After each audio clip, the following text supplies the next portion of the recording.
Just the podium, yep. Okay. You want to put your charger on there? No, I'm good. Thank you. Yep. Please go ahead. Okay. 15 minutes. Okay.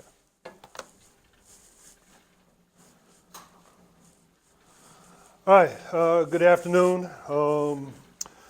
My paper is pretty much a history of thought paper, right? And I'm just gonna read through it. Okay. And so the idea is Bitcoin, a paradigm shift in economic theory, policy, and practice, with a subheading: digital scarcity and human perfectibility. Who would have thought that going down the Bitcoin rabbit hole would bring me full circle back to the beginning, to my early and unsure venture into the study of black political economy. During graduate school and during the early years of my academic life, I started building the foundation of what would become a deep excursion into the development of a paradigm of economic thought shared with the world by Lloyd Hogan in his Principles of Black Political Economy. The final words of his revolutionary and pioneering tome placed Black Americans at the forefront of a worldwide revolution. In sum, Black Americans stand, this is a quote from him, the last words of his book, right? In sum, Black Americans stand at the threshold of a worldwide social revolution. Their unique history of suffering and struggle for survival places them in an unparalleled position to be exemplars to the rest of exploited people of how a new social order can be conscientiously fashioned to reflect the perfectibility of the human condition on earth. These words were the culmination of a well thought out study of Black Americans as a population with unique socioeconomic experiences, but as a subset of humanity fundamentally no different than any other grouping of human beings. Inspired and recognizing that the value of principle lies in their application, I embarked on a scholar-activist journey in economic theory, policy, and practice. I discovered a rich political economic analysis that was well suited to explain the socioeconomic conditions of Black Americans, many in segregated communities at the bottom of the socioeconomic ladder, as being linked to wealth creation for others over centuries. Looking for policy solutions to resolve the situation along the lines of laissez-faire for the neoclassical economists, counter-cyclical policy for the Keynesian, and class struggle for the Marxists, I found cooperative economics as a policy tool that showed promise for the political economists and community building as an appropriate praxis. Lloyd Hogan defined political economy as a study of a human population undergoing the act of social reproduction over a protracted period of time under a set of rules promulgated and enforced by a political state within a bounded geographical domain. He applied the principles of this definition to the study of a Black population in the United States.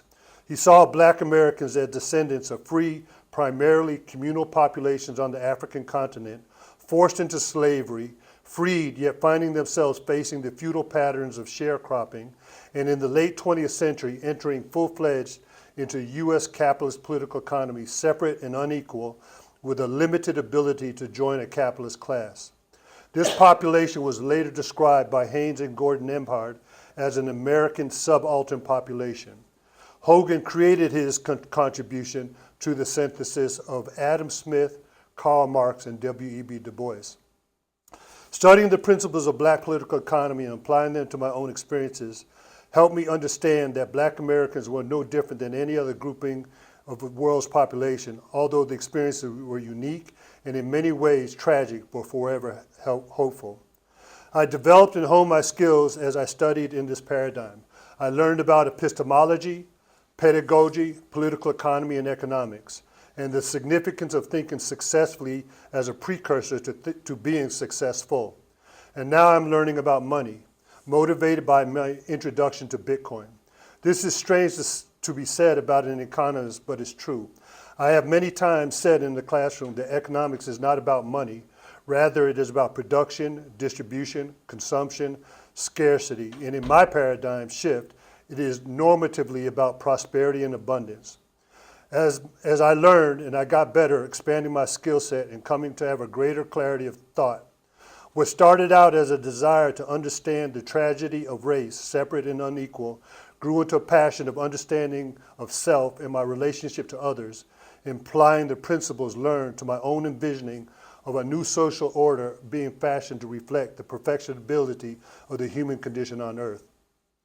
Today, 30 years after defending a dissertation called An Essay in the Art of Economic Cooperation, Cooperative Enterprise and Economic Development in Black America, that relied heavily upon Lloyd Hogan's political economic principles, I arrived in 2024 with thoughts on the relationship between digital scarcity and the pursuit of human perfectibility, the defining summation of Lloyd Hogan's work, Principles of Black Political Economy. Introduction to the end of an epoch.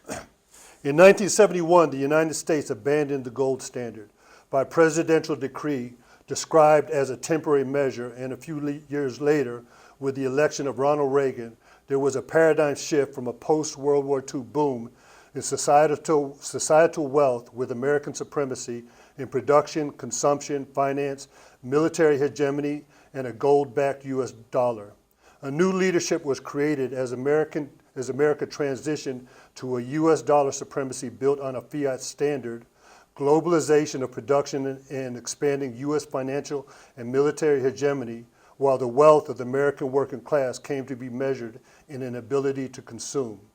This new version of U.S. capitalism in the area of wealth creation and accumulation culminated in growing asymmetrical wealth divide between those who worked for the U.S. dollar and saved in the U.S. dollar and those who worked for assets and saved and invested in assets. This paradigm, coined as Reaganomics with a supply-side economics that was linked to a more pronounced individualism, marked an industrial deregulation supported by untethered monetary policy and a supply-side shift of reliance from taxes to borrowing, and irrespective of political party loyalty and an ability to raise the debt ceiling, whether Republican or Democrat, or whether motivated by neoclassical economics, Keynesian economics, both theory and policy. This framework and practice ushered in a 50-year experiment that disproportionately swayed financial power to the uber rich, away from American productive capital to global financial capital, a more refined nation-state imperialism, and a more stealth financial and monetary imperialism the world over. These economic practices, codified when Nixon went off the gold standard, led to one of the greatest wealth transfers to the uber rich in human history. However, the experiment is done. Trickle-down economics has proven not to trickle down at all. The belief that cutbacks in regulations, tax breaks favoring the rich, and the creation of financial derivatives that produce trillions in Wall Street dollars would trickle down to the Main Street of America has not happened. Instead, the American working class dream has become a nightmare as more and more Americans' families find themselves paycheck away from disaster. And as industry went global and as finance became secular and the uber rich amassed obscene amounts of wealth, the American workers, the middle income class, and the working poor remained relatively steady state in prosperity, as the majority were just doing their best to maintain. Abundance appeared to be all around, but was not trickling into the homes as advertised. Today, however, the world is experiencing birthing pains of a new epoch, and as we move from the old and the status quo, we prepare for a quantum leap in human and societal potential. The pendulum is swinging back from hyper-individualism to more cooperative and collective action. The conditions of a paradigm shift are happening now. The rules of the industrial age capitalism are waning, as are the relevance of theories and practices that do not support the pursuit of human perfectibility, so apparently necessary in the 21st century. From the perspective of this author, a paradigm shift is needed to speak to the fact that the world is going through changes on an epoch-level proportions. These changes are forcing changes in paradigms throughout all disciplines. This is just as true in economics, a shift in paradigm in how we formulate economic concepts and practices in the field of economics, more in line with what is happening in the first quarter of the 21st century. Today, populism is all around us as the children of the working class, the middle income class, and even the rich recognize the hypocrisy of the status quo that justifies the extreme wealth and income differentials that exist today. On the wings of a budding new age, they are taking matters into their own hands as huge amounts of intellectual energy and emotions are going into areas of creation and disruption of the status quo.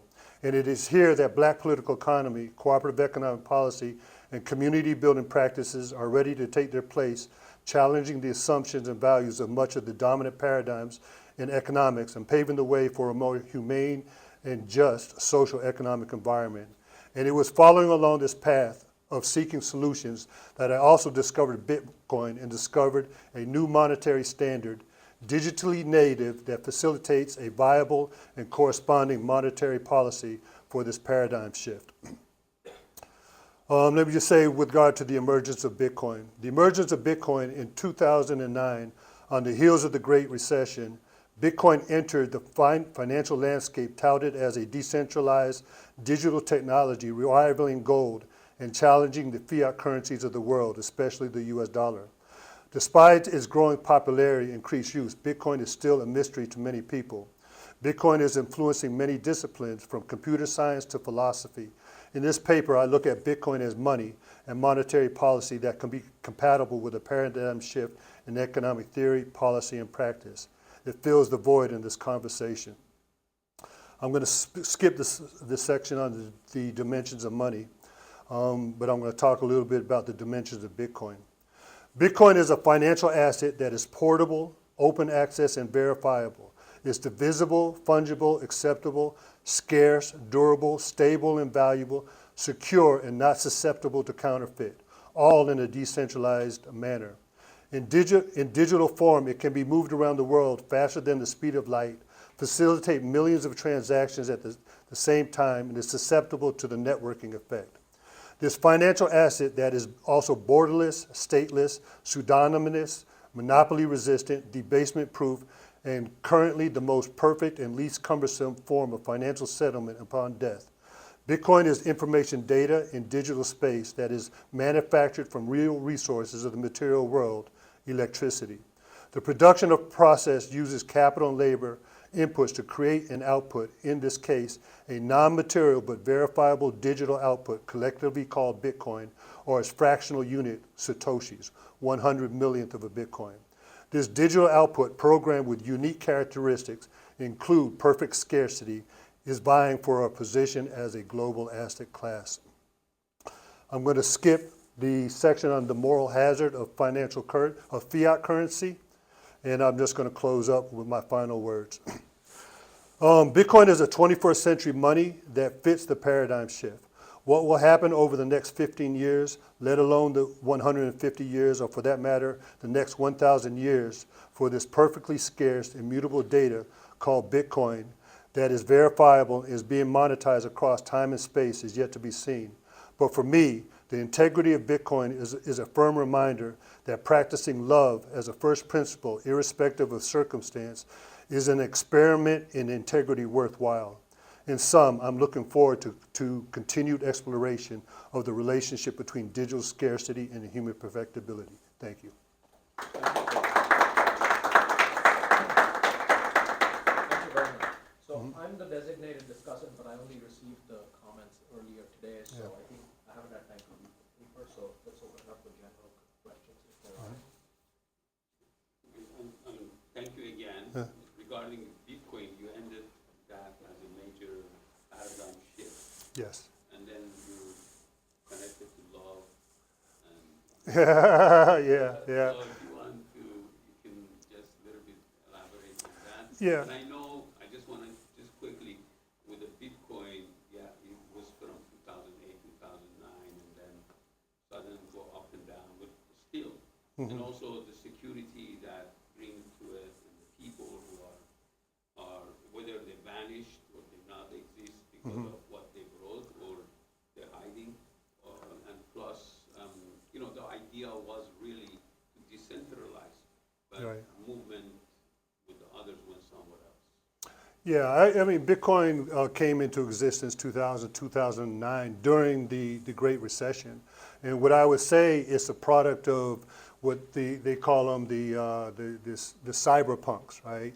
And the cyberpunks, they were looking at this idea of encryption, right? Recognizing that we're going to enter into this digital realm, and they felt that it's really important that in this digital realm there's some form of privacy, some form of discipline where people, well, bottom line, privacy. And so after many renditions of experimentation, this idea of Bitcoin came into existence. And Bitcoin is just a name. It's really a collection of numbers and a collection of letters that are, the way it is monetized is that it finds its way being produced from electricity. It's a proof of work in the form of electricity. As I understand it, from what I remember, during 2002, 2008, you had this Occupy Wall Street movement, right? And I believe that that this right here was the crypto and the cyberpunk's version of Occupy Wall Street, and taking on the status quo in terms of the uber rich and the huge amount of skewed wealth that was going to the uber rich on the backs of the poor, not just in the United States but across the planet. Other questions? Oh, and let me just say that I have my team right here. I have some students from Buffalo State University, and then also some members who work with me in my cooperative environment, the Leadership Academy and Community Building Economic. TJ, Jasmine, Justin, Cece. Okay, thank you Okay. very much. All right, thank you. Okay, the final